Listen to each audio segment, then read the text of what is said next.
ছাতা নেই বলে রাস্তার হোর্ডিং খুলে মাথায় দিয়ে সোজা হাঁটতে শুরু করে দিয়েছে। কি আর করবে, এই বৃষ্টি তো আর থামার নয়। বেরিয়েছিলাম ঠাকুর দেখতে, কিন্তু টানা 1 ঘন্টা এভাবে বৃষ্টির মধ্যে দাঁড়িয়ে থাকতে হয়েছে সবাইকে। কিন্তু যাই হয়ে যাক, বাঙালি ঠাকুর দেখতে যাওয়া কেউ আটকাতে পারবে না। ঠাকুর দেখতে বেরাবো আর উড়াধুরা গিলন মারবো না, সেটা কি করে হয়? ঠাকুর দেখতে বেরিয়ে কি কি করলাম আর কি কি খেলাম সবটা তোমাদের ভিডিওতে দেখাবো। তো চলো ভিডিওটা প্রথম থেকে শুরু করি। কিছু খুচখাট জিনিস কেনাকাটার জন্যই আমি আর মোটামা বেরিয়েছিলাম। ঘুরতে যাওয়ার কোনো প্ল্যানই ছিল না প্রথম থেকেই। এইদিকে রাস্তায় বেরোলে তো আমার খাবার দেখলেই জিভ 10 ইঞ্চি বেরিয়ে যায়। পাড়ার মোড়ে চপ বিক্রি হচ্ছিল, সেখান থেকেই 2টো চিকেন পকোড়া নিয়ে নিয়েছিলাম, কিন্তু সেটা খাওয়ার পর পেটের এক কোণাতেও যায়নি। এইদিকে আমার মনটা তো ফুচকা ফুচকা করছিল। ফুচকা দোকানে ভিড় দেখে তো আমার চোখ পুরোই কপালে উঠে গেছে। আর এইখানে এক এক জায়গায় এক এক রকম দাম ফুচকার। এক জায়গায় দাঁড়িয়েছিলাম ফুচকা খেতে, কিন্তু সেখানে শুনি 10 টাকার 3টে ফুচকা। তাই জন্য সবসময় যেখান থেকে খাই সেখান থেকেই খেয়েছি। সেখানে 10 টাকার দেয় 4টে ফুচকা।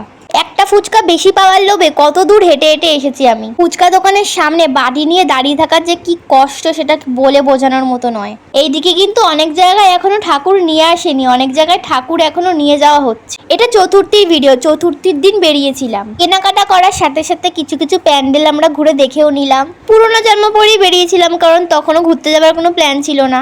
বেরিয়েছিলাম কিছু কসমেটিক কেনাকাটা করতে। কেনাকাটাও হচ্ছে, এদিকে ঠাকুর দেখাও হচ্ছে। ব্যাপারটা ঠিক রথ দেখা আর কলা বেচার মতো। এবছর যে কটা প্যান্ডেলই ঘুরেছি সব কটাই মোটামুটি ঐতিহাসিক মুহূর্ত তুলে ধরেছে। এই প্যান্ডেলটা বেশি দূরে কোথাও নয়, আমাদের পাড়ার কাছাকাছি দাসপাড়াতে।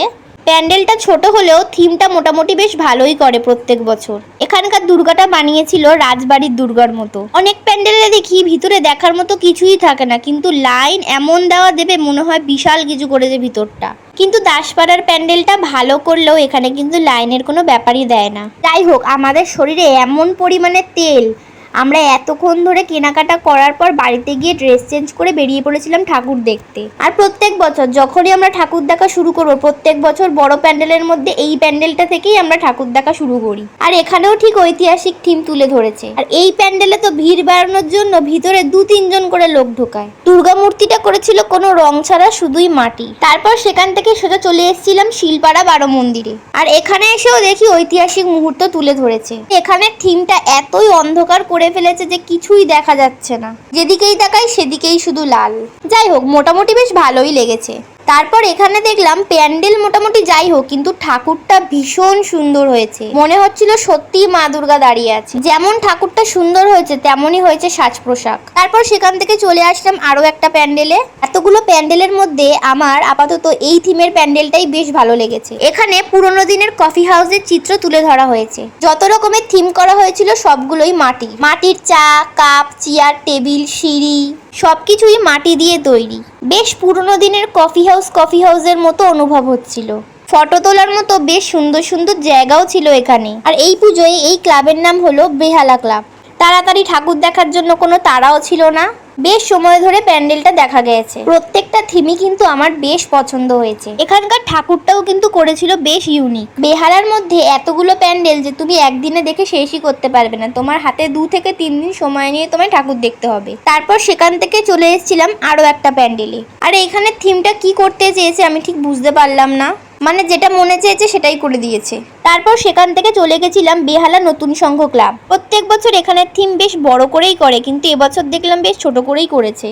তারপরে প্যান্ডেল থেকে বেরানোর সময় দেখি উড়াধুরা বৃষ্টি শুরু হয়ে গেছে। আর এই যে বৃষ্টি শুরু হয়েছে, থামার তো কোনো নামই নেই। 15 মিনিট ধরে এখানে দাঁড়িয়ে আছি। সাথে যারা ঠাকুর দেখতে এসেছিল তারাও এখানে আটকে পড়ে আছে। যারা ছাতা নিয়ে বেরিয়েছে তারা তো বুদ্ধিমানের কাজ করেছে, আর যারা ছাতা নিয়ে বেরোয়নি তাদের এইভাবে বৃষ্টির মধ্যে আটকে দাঁড়িয়ে থাকতে হয়েছে। তারপর বৃষ্টি একটু কমতে বেরিয়েছিলাম, তারপর দেখি এখানে এসে আর এক কাণ্ড।